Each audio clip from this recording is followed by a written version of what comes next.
السلام علیکم ورحمۃ اللہ وبرکاتہ۔ مکرم ناظرین و سامعین، یہ دنیا دارالاسباب ہے۔ یہاں جینے کے لیے ہمیں کوئی نہ کوئی سبب اختیار کرنا پڑتا ہے، کوئی نہ کوئی تدبیر اختیار کرنا پڑتی ہے، لیکن سارے امور ہمارے کنٹرول میں نہیں ہیں، ہمارے ہاتھ میں نہیں ہیں، ہمارے اختیار میں نہیں ہیں۔ کچھ امور وہ ہے جو ہمارے اختیار سے باہر ہے، ہمارے کنٹرول سے باہر ہے۔ کچھ امور جو ہمارے کنٹرول میں ہیں، مثلا بھوک لگی ہے، سبب اختیار کیا، کھانا بنایا، کھا لیا، یہ ہمارے اختیار میں۔ اسی طرح سے ایک جگہ سے دوسری جگہ جانا ہے، سبب اختیار کیا، گاڑی پہ سوار ہوا، ایک جگہ سے دوسری جگہ پہنچ گیا۔ اسی طرح ڈھیروں مثالیں دی جا سکتی ہیں۔ تو یہ وہ امور ہیں جو میرے اور آپ کے اختیار میں ہیں، کنٹرول میں ہیں۔ لیکن کچھ امور وہ ہیں جو ہمارے اختیار میں نہیں ہیں، ہمارے کنٹرول میں نہیں ہیں، ہمارے کنٹرول سے، ہمارے اختیار سے باہر ہے، ماوراء ہے، ہماری طاقت وہاں عاجز ہے۔ تو ایسے مقام پر کیا کرنا ہے؟ تو اسلام کی تعلیم یہ ہے کہ ایسے مقام پر دعا کرنا ہے۔ مثال کے طور پر برسات کا سیزن آ گیا، برسات کا موسم آ گیا، لیکن بارش نہیں ہو رہی ہے۔ اب میرے اور آپ کی اختیار میں نہیں ہے کہ ہم بارش برسا دیں، یا بارش بہت زیادہ برس رہی ہیں تو اسے کم کر دیں، یہ میرے اور آپ کی اختیار میں نہیں ہے۔ تو میرے دوستو، اس موقع پر ہمیں دعا کرنا ہے۔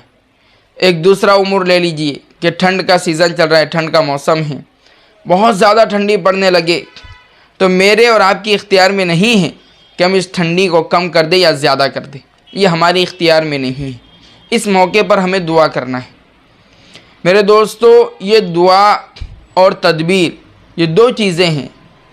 آج ہمارے بہت سارے مسلمان بھائی یہاں آ کر کنفیوز ہو جاتے ہیں، اور جہاں دعا مانگنی چاہیے وہاں سبب کی طرف بھاگتے ہیں، اور جہاں سبب اختیار کرنا چاہیے تھا وہاں صرف دعا کرتے رہتے ہیں۔ تو اس میں میرے دوستو، اعتدال کا راستہ کیا ہے، درمیانی راستہ کیا ہے؟ اسی سے متعلق ایک ملفوظ ہے، شیخ المشائخ محی السنہ حضرت مولانا شاہ ابرار الحق صاحب نور اللہ مرقدہ، یہ حکیم الامت صاحب کے خلیفہ تھے، بہت بڑے خلیفہ تھے۔ تو حضرت نے لکھا ہے کہ دعا و تدبیر کا اصول، حضرت کا ملفوظ ہے، لکھا ہے کہ انسان پر جو حالات پیش آتے ہیں وہ دو قسم کے ہیں۔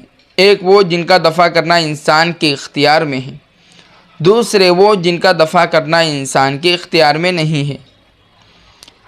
اب حضرت نے تفصیل بیان فرمائی کہ جن کا دفع کرنا انسان کے اختیار میں ہے، وہاں دفع کرنے کی تدبیر بھی کرنا چاہیے اور دعا بھی کرنا چاہیے تاکہ تدبیر بیکار نہ ہو۔ اور جن کا دفع کرنا، جن مشکلات کا دور کرنا انسان کے اختیار میں نہیں ہے، مثلا بارش نہیں ہو رہی ہے یا ٹھنڈی زیادہ پڑ رہی ہے وغیرہ وغیرہ، تو ایسے موقع پر کیا کرنا چاہیے؟ حضرت فرماتے ہیں کہ اور جن کا دفع کرنا انسان کے اختیار میں نہیں ہے تو صرف دعا کرنا چاہیے۔ مگر اب لوگ ایسے مواقع پر دعا نہیں کرتے، مثلا بارش نہیں گر رہی ہے تو اللہ تعالیٰ سے دعا نہیں کرتے کہ اللہ بارش دور فرما دے۔ کچھ لا علاج بیماری انسان کو لگ گئی تو ہم دعا نہیں کرتے کہ اللہ میرا فلاں فلاں جو رشتہ دار ہے وہ فلاں بیماری کے اندر ہے، اس کا دفع کرنا ہمارے اختیار میں نہیں رہا تو آپ اسے دور فرما دیجئے۔ اس طرح سے آپ کافی مثالیں جوڑتے چلی جائیے۔ حضرت فرما رہے ہیں کہ جن کا دفع کرنا ہمارے اختیار میں نہ ہو تو ہمیں صرف دعا کرنا چاہیے۔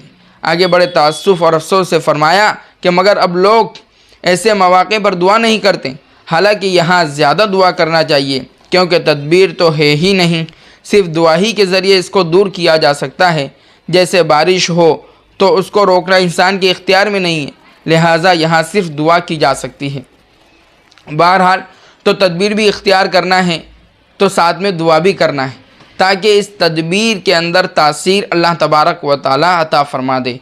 ہم نے مان لیجئے کہ سر درد کی دوا کھائی، سر دکھ رہا ہے، سر درد کی دوا کھائی تو اللہ سے دعا بھی کرنا ہے کہ اللہ اے اللہ اس سر درد کو ختم فرما دے، اس دعا کے اندر تو اثر ڈال دیں۔